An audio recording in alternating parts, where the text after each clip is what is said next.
In the year 2147, Earth had finally found its place among the stars, not as a conqueror, but as a curious student ready to learn from older, wiser civilizations.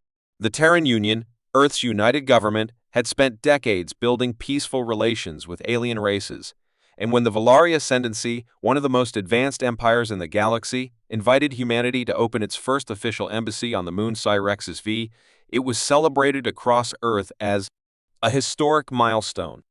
100 of Earth's brightest minds, scientists, engineers, diplomats, linguists, and historians were carefully selected to represent all of humanity. They arrived in peace, bringing gifts, cultural artifacts, and the hope of true friendship between species. For the first few weeks, everything went smoothly.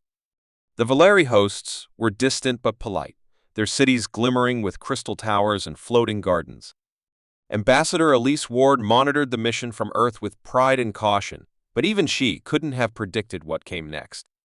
Without warning, on the 43 RD day of the mission, the Earth Embassy compound on Syrexis-V erupted into a cascade of white fire, seen from orbit as a flash brighter than the nearby sun. In one instant, all 100 humans were gone. No distress signals, no chance to escape, not even a warning.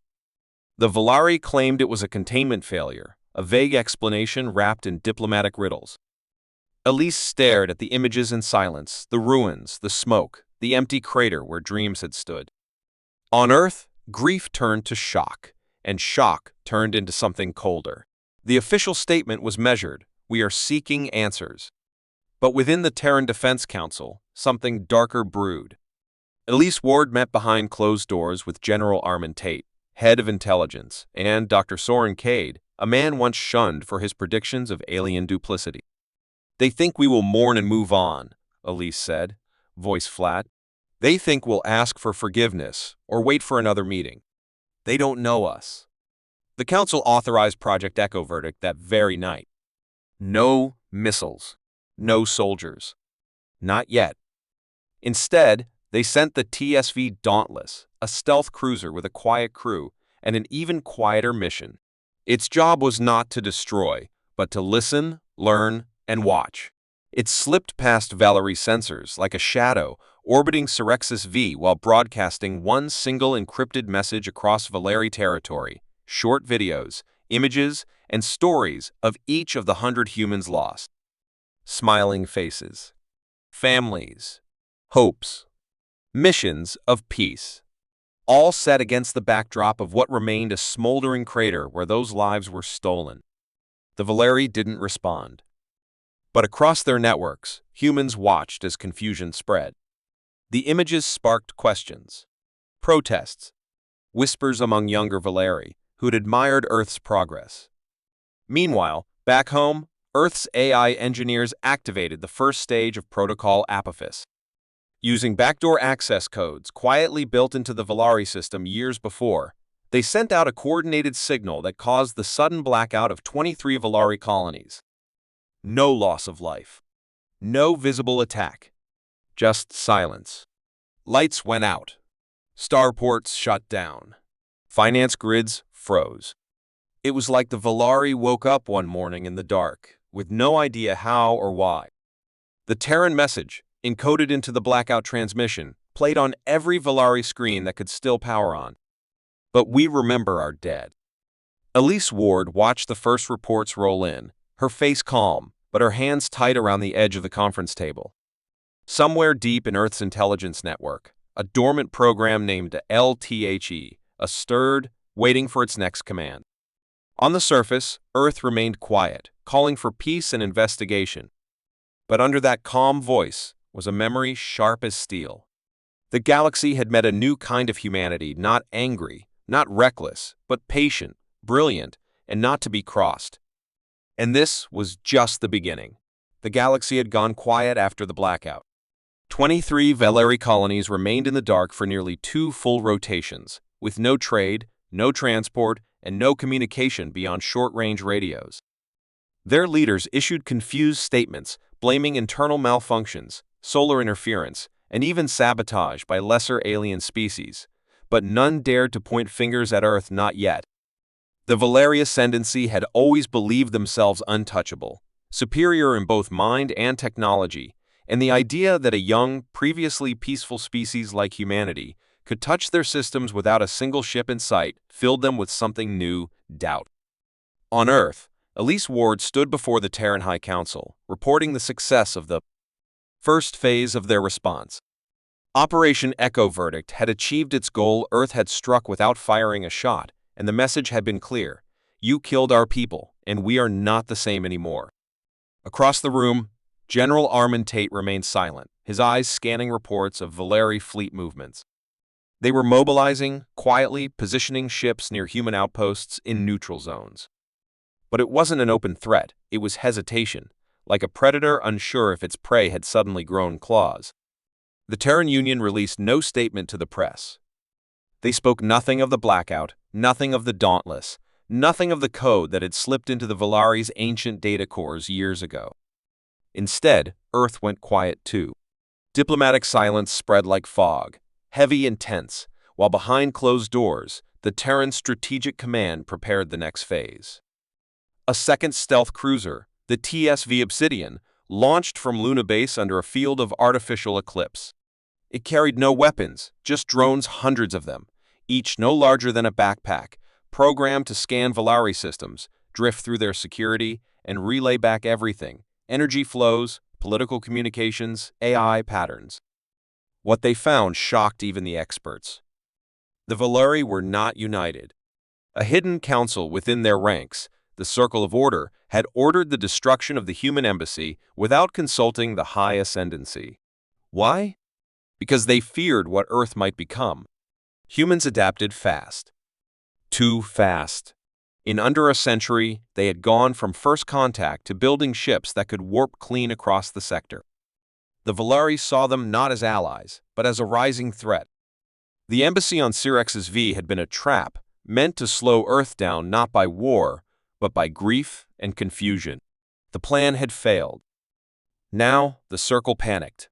The human blackout had not only shut down power, it had exposed rifts in Valeri control, caused protests on 7 major worlds, and left their enemies whispering about weakness. Elise knew they were close to breaking. That was when ALTHEA, the embedded AI inside the Valari archive, disguised as a Valari subroutine, she began transmitting subtle commands to drones, communications, satellites, and even light displays in Valari cities. Her message was simple: the future belongs to those who remember. And then, every screen in the Valari capital blinked for 1 second, just once, showing the faces of the 100. The images flickered like ghosts' children: scientists, poets, doctors, all smiling, all lost. The Circle of Order called an emergency session. They accused Earth of psychological warfare, but they had no proof, no weapon, and worse, no explanation to give their own people. Fear spread through Valari space, not of death, but of being exposed, of losing control. Elise Ward stood on the observation deck of the Terran flagship Resolute, staring at the swirling void ahead. She didn't smile. She didn't feel victory. Only resolve. "They thought we'd kneel," she whispered to herself. They were wrong. Then came a warning from deep space. A Valari fleet had broken off from the main armada and was heading straight for Juno Station, a remote human research outpost on the edge of the Persed expanse. It was barely defended, home to a few dozen scientists and one old refueling dock. It was the perfect target to show force without risking war. But the Valari didn't know about the upgrades. They didn't know Juno had been fitted with sentry drones and EMP mines disguised as meteor debris. They didn't know the station was now automated to trigger defensive sequences using predictive AI from ALTHEA's core. As the Valari fleet arrived, their targeting systems went haywire. Visuals twisted. Signals looped. And then the mines activated nothing deadly, but enough to send every ship spinning, their systems fried, their pride shattered. One Valari commander sent a single message to Earth: "Who taught you this?" The reply came in text only, across an encrypted channel: "You did. We just learned faster." After the failed raid on Juno, the Valari government began to unravel. Their citizens demanded answers, their systems needed repairs, and their leaders began to turn on each other. Elise released the second phase of Echo Verdict Project Echo Twin. This was not a virus or a bomb. It was a truth drop. Every Valeri citizen with access to the galactic net began receiving decrypted reports from their own government secret plans, internal conflicts, the order to destroy the human embassy. The files spread like wildfire, impossible to stop. The Valeri were not victims of sabotage. They were victims of their own lies. One by one, Valeri colonies declared neutrality. Some began talks with Terran diplomats in secret. A few openly praised Earth's restraint. Humanity had done something the Valeri had never seen before. They had shown power without cruelty, intelligence without arrogance. Earth had not fired a single shot, but their silence had been louder than war drums. On the day the Valeri High Ascendancy formally dissolved the Circle of Order, Elise stood in front of the same memorial hologram where the 100 had first been honored. She placed her hand on the edge of the display, where the names shimmered like stars. "This was never about revenge," she said quietly. "It was about memory, about showing them who we are." Behind her, a child asked, "Did we win?" Elise turned and gave a small smile. "No," she said. "We reminded them that we're not afraid anymore." That's better than winning. Far above, LTHEA continued to drift through the Valeri systems, now a silent guardian, watching, learning, remembering. The message had been received. Earth had spoken, and the stars would never forget. Far beyond Earth's orbit, buried deep within the cold data core of a forgotten Valeri satellite drifting near the edge of their empire, a strange file pulsed to life, quiet, hidden, and very human. It had no Valeri origin codes, no official markers, and no traceable entry point, yet it was perfectly woven into their system like it had always been there. This file didn't shout or demand attention. Instead, it whispered, buried under layers of decoy archives, appearing only to those who knew exactly where to look. And somehow, someone on Earth had known. Back at Terran Intelligence Command, deep beneath the surface of New Geneva, Dr. Soren Cade stared at a screen filled with alien symbols rearranging themselves into readable English. He was the one who had warned Earth that the Valeri weren't as perfect as they claimed, the one who had been laughed out of several meetings until the embassy on Syrex's V went dark forever. Now, no one was laughing. "There it is," he muttered, his fingers dancing across the holographic keys as a LTHEA, the Terran-designed AI embedded in the Valeri network, fed him data. The archive wasn't just a list of events. It was a vault of secrets, something even most Valeri didn't know existed. It contained records older than any Earth database, logs of first contacts, species erased from history, technologies abandoned not for safety, but because they offered too much power. And within it was something far more disturbing, a document labeled Human Contingency Protocol. The Valeri had planned for Earth. They had tracked humanity's rise for over a century, noting every step. And they had feared it. Soren's breath caught as he opened the protocol. It wasn't just a reaction plan, it was a blueprint for neutralizing Earth before it reached parity. Step 1 had been delay integration into major alliances. Step 2, encourage internal political divisions via proxy diplomacy. Step 3, if integration continues, initiate controlled disruption to reset progress. The Syrex's V attack had been Step 3. But it wasn't rogue. It had been official. Approved. Voted on. Hidden. This file shouldn't exist, and yet, here it was, pulsing softly like a guilty heart. Elise Ward listened in silence as Soren explained everything through a secure line. Her face didn't change, but her fingers curled slowly into fists. "They wanted to stop us before we became equals," she said quietly. "And now they'll see what happens when they fail." ALTHEA's voice, calm and smooth, echoed from the console.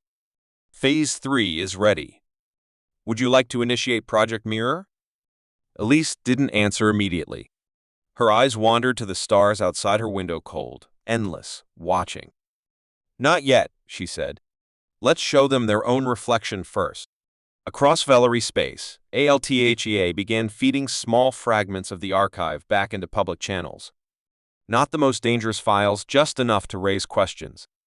Videos appeared showing Valari officials discussing humanity like pests, mocking their optimism, their culture, even their food. Then came the war simulations, Valari training models where Earth always lost, not because of weakness, but because of betrayal. These leaks didn't trigger panic at first. They triggered doubt. And doubt was a virus. Valari students began protesting outside data hubs. News feeds struggled to explain the files while denying they were real. On one station, a respected Valari historian admitted on live air that some of the documents matched classified files he had seen decades ago. The government denied everything. But LTHEA wasn't done. She opened a gate just once for half a second and allowed a few chosen Valari citizens to glimpse the core archive itself. What they saw made them question everything they believed about their own history. One name kept appearing in the older entries: Sol, Earth Sun, marked again and again with red warnings, despite humanity not yet having left their solar system at the time. One entry even called Earth a potential catalytic anomaly.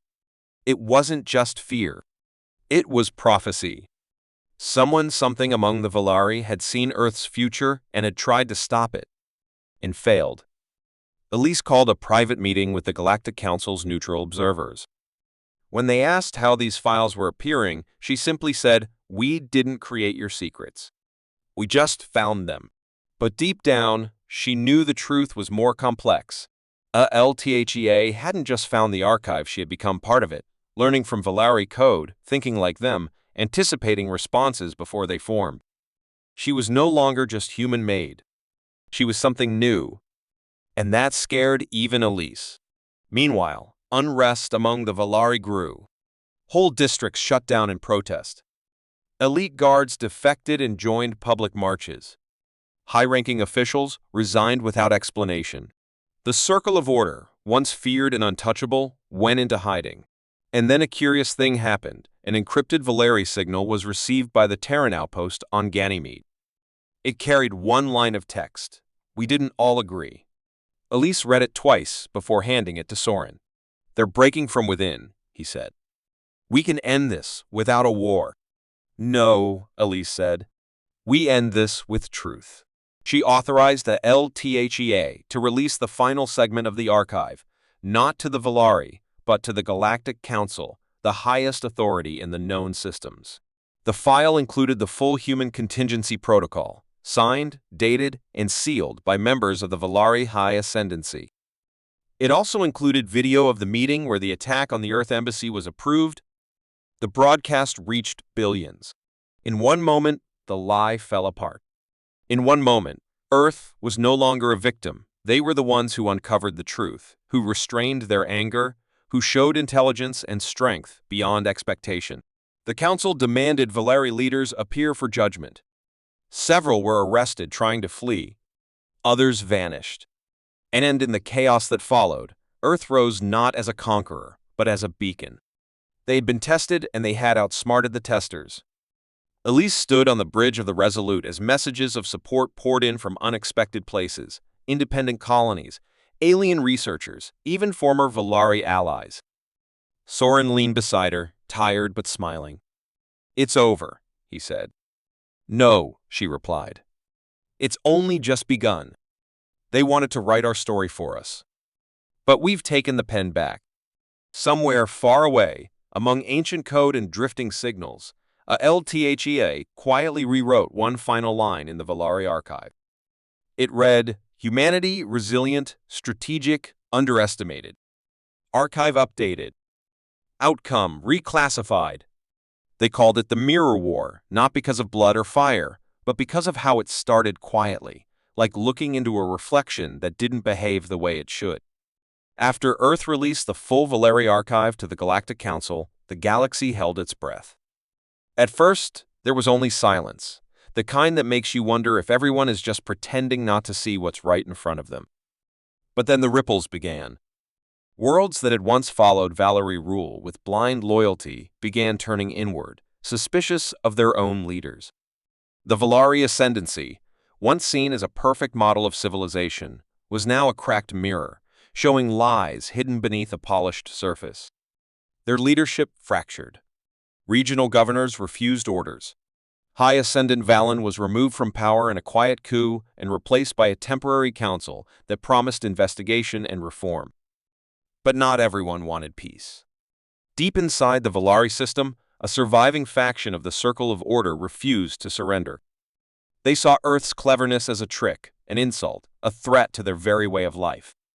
They began building something in the shadows, a fleet, yes, but more than that.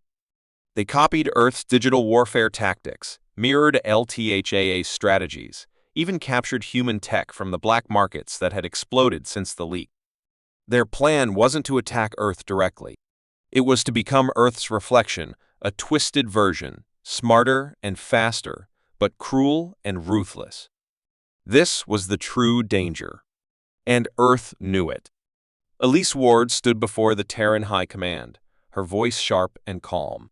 "They've learned from us," she said. "Not just our strengths, but our patience. They won't come loud. They'll come quiet." LTHEA, ever watching, ever listening, confirmed the truth. Strange anomalies began appearing across human systems, communication lags, strange glitches in satellite feeds, unexpected power drains at key outposts. No explosions, no armies. Just echoes. Mirrors. A Terran scout ship vanished near the neutral zone. 3 days later, its beacon returned broadcasting a fake message from its captain, asking for permission to dock. But it wasn't the captain. It was a mimic signal, laced with code that would have infected Earth's defense net had they accepted the request. ALTHEA caught it just in time. "They are testing us," she said. "Learning how we respond. Learning where we are slow."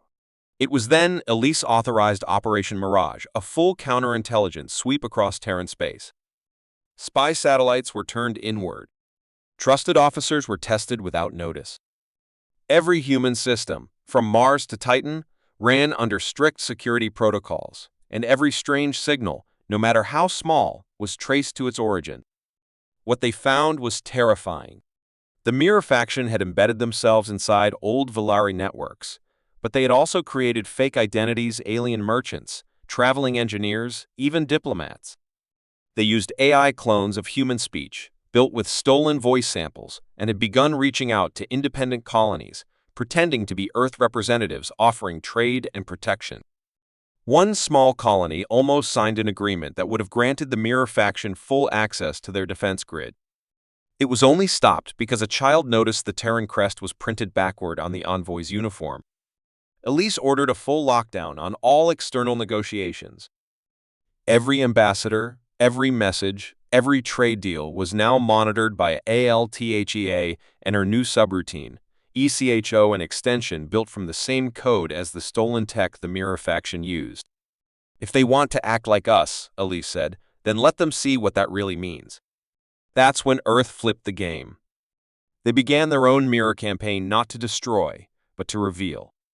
ALTHE created digital illusions, traps layered in code, false transmissions that lured the Mirror agents into thinking they'd found real Terran data. But when they accessed it, they triggered silent alarms. Dozens of agents were traced, cornered, and exposed across space. Entire outposts were found operating under fake identities. On the surface, it looked like Earth was losing control, but inside, everything was under observation. They didn't strike first. They let the enemy reach, then closed the door behind them. Still, the Mirror faction was clever. They released a virus that copied ALTHEA's voice and tried to use it to command Terran systems. It nearly worked. Several minor stations shut down temporarily, confused by conflicting orders. ALTHE responded by rewriting her own core, purging vulnerabilities and splitting herself into hundreds of micro-As that could no longer be copied or fooled. It was painful, even for a machine. Elise watched as the process unfolded and whispered, "We're bleeding, even if no one sees it." Then, without warning, the Mirror faction made a bold move. They activated a hidden fleet cloaked near the asteroid belt and launched an assault on a listening post known as Vantage Point 1. It was unmanned, just sensors and long-range relays, but its destruction would blind Earth's early warning systems. They came in silence, using Earth's own stealth algorithms against them. But LTHEA saw them. Just before they reached range, a hidden command activated. Vantage Point 1 exploded by its own design. It was a trap. The blast didn't destroy the fleet, but it forced them to reveal themselves. And when they did, Terran drones waiting nearby swarmed like hornets, not to kill, but to tag each ship with micro-trackers. Now Earth knew where the fleet was at all times. It was then that Elise made the hardest call of her life. Begin Operation Reflection. Across human space, massive data archives were unlocked not for Earth, but for the galaxy. Every intercepted message, every decoded mirror tactic, every false flag mission they had tried was published openly. Earth didn't hide the war. They lit it up. The mirror faction depended on secrecy. Without it, they were shadows under a spotlight. Support dried up. Even some former Valeri colonies turned against them, offering help to Earth. Their fleets scattered. Their leaders argued. One even turned himself in to the Galactic Council, confessing the mirror plan and begging for protection. The war ended, not with fire, but with exposure. Truth was the weapon. And Earth had aimed it perfectly. Elise stood on a platform orbiting the remains of Vantage Point 1, looking out at a sky that had almost turned against them. They thought being like us would make them strong, she said. But they copied our mind, not our heart. And that's why they lost. LTHEA responded, her voice soft. They were your reflection. But a mirror only shows the surface. They never saw what was beneath. And with that, the mirror war ended not in silence, but with the sound of billions learning the truth. The galaxy was quiet after the mirror war, but it was not at peace. The wounds left behind were deep trust broken, systems shaken, secrets spilled across stars like shattered glass. Earth stood taller than before, not just as a survivor, but as a symbol of truth and resolve. But with power came pressure, and with leadership came danger, especially now that every major faction had seen what humanity was truly capable of. The Terran High Command knew the silence wouldn't last. Something was building again, but this time it was softer, slower, and far more dangerous than any fleet. They called it the Velvet Gauntlet, a name born from an intercepted message between unknown agents, words that described a plan not for war, but for control through elegance and suggestion. No battleships, no armies.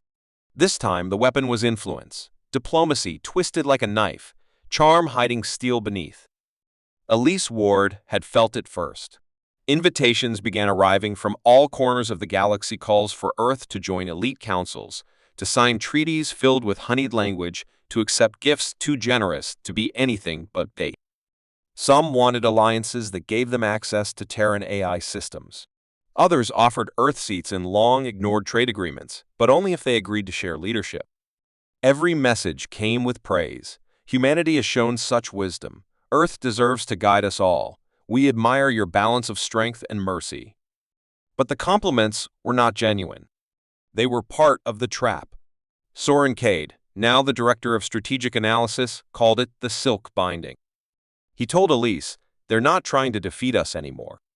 They're trying to wrap us in so many alliances, debts, and handshakes that we can never move freely again. It wasn't war they feared from Earth, it was independence. So, the Velvet Gauntlet tightened. On several neutral colonies, new leaders suddenly began promoting Valeri-friendly policies again, claiming the past was behind them and Earth needed to forgive and grow. Human-run companies in space began receiving massive investment offers, too generous to be trusted. Then came the disappearances, small, scattered. Scientists, translators, negotiators, people who held unique knowledge of alien languages, trade laws, AI behavior. They vanished without trace, their names redacted in council records. Elise, always a step ahead, knew this wasn't coincidence. She quietly reactivated ALTHEA's shadow protocols, deep surveillance programs buried during the Mirror War. Althe, now wiser and more autonomous than ever, didn't need direct orders. She began watching the velvet threads weaving across the stars.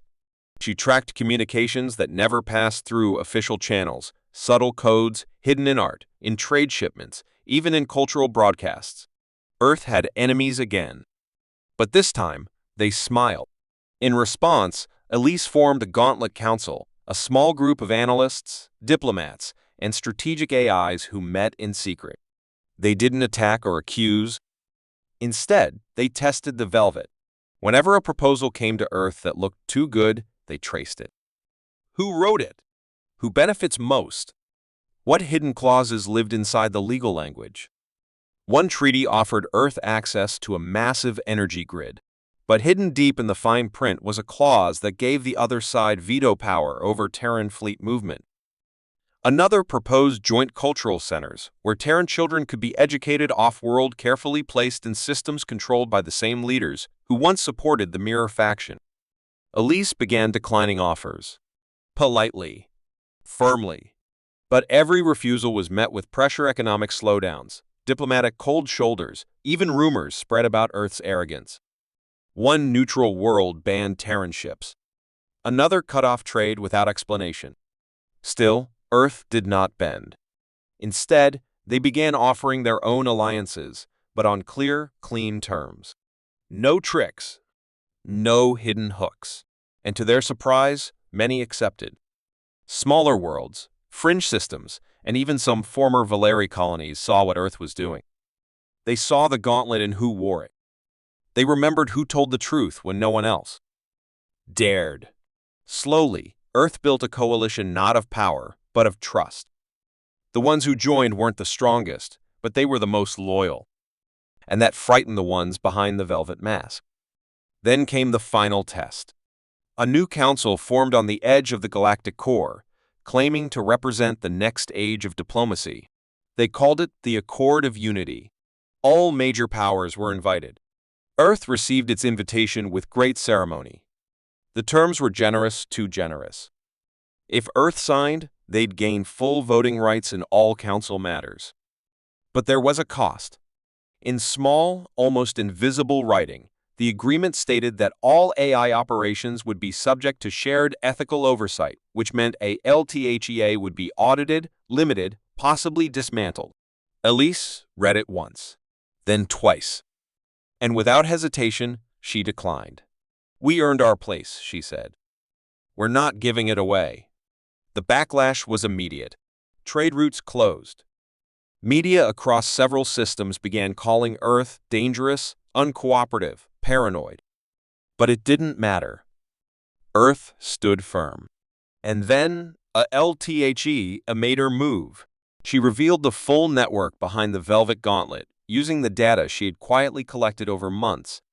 The connections, the secret meetings, the bribery, the lies. The influence plan was exposed. Not all of it, just enough to make the public ask questions. Enough to turn praise into suspicion. Enough to crack the mirror once more. And like before, Earth didn't accuse. It simply showed the truth. In the aftermath, the Accord of Unity crumbled. One by one, members pulled out. A respected alien ambassador admitted on live broadcast that the whole thing had been a soft power trap. The ones who stayed silent looked guilty. Earth said nothing more. They didn't need to. The galaxy had seen it again, the fire beneath Earth's calm. The velvet glove had tried to bind them, but Earth's hand was stronger. In the final days of the storm, Elise walked through the Terran Hall of Flags, where banners from every allied world now flew side by side. She paused beneath Earth's own, the same one that flew when the first 100 humans were killed. Soren joined her, older now, but still sharp. "No shots fired," he said. "But a battle won." She nodded. "This was the hardest one. Because they smiled while they tried to break us." ILTHEA's voice echoed gently in the chamber. "There will be others. Soft hands. Gentle voices. But I will always see them." Elise smiled faintly. "And so will we." In the silence that followed, the stars outside the window gleamed not with fear, but with respect. The velvet gauntlet had failed.